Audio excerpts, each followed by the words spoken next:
আগে বিচার, তারপর সংস্কার, তারপর নির্বাচন। বিচার, সংস্কার, নির্বাচন, লাস্টে নির্বাচন। বিএনপির উদ্দেশ্যে এটাই বলতে চাই, তাদের নেতাকর্মীরা এই 16 বছরে যতটা নির্যাতিত হয়েছে, তাদের সেই নির্যাতনের কথাগুলো তারা মনে করুক। তাদের নেতাকর্মীর দিকে নেতাকর্মীরা যেভাবে রাস্তাঘাটে, পথে ঘাটে, রাজপথে যেভাবে নির্যাতিত হয়েছে, তারা সেই নেতাকর্মীর দিকে পুনরায় ফিরে যাক, 16 বছরে ফিরে যাক, তারপর নির্বাচনের কথা ভাব। জুলাই আগস্টে যত মানুষ আহত হয়েছে, যত শহীদ হয়েছে, তাদের আদৌ কতটা বিচার এসেছে, কতটা বিচার করতে পেরেছে। আর সংস্কার না হলে, বিচার না হলে, আগে বিচার, তারপর সংস্কার, তারপর নির্বাচন। বিচার, সংস্কার, নির্বাচন, লাস্টে নির্বাচন। আমরা তো এমন চাচ্ছি না যে আমরা নির্বাচন চাচ্ছি না, আগে বিচার হোক। কয়জনের বিচার হয়েছে? কয়টা জুলাই আগস্টের হত্যাকারীর, গুলিবিদ্ধকারী কয়জনের আইনের আওতায় আনা হয়েছে? কয়জনের মানে চার্জশিট দাখিল হয়েছে?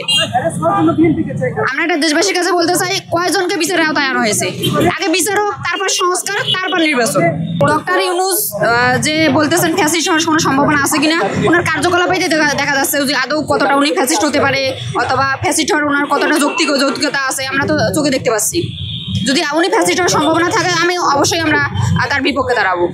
কিন্তু এখন তো এই মুহূর্তে দেখতেছি যে উনি যথেষ্ট জনগণের জন্য ভালো কাজ করতেছে। সবচেয়ে বড় কথা, আমরা যে বাক স্বাধীনতা পেয়েছি, অন্য যে সংস্কারগুলো পেয়েছি, এবং সবচেয়ে বড় কথা, পুলিশি ব্যবস্থা বাদ দিয়ে, মানে পুলিশি এবং প্রশাসন ব্যবস্থা বাদ দিয়ে বাকি সবকিছুতে সংস্কার হচ্ছে।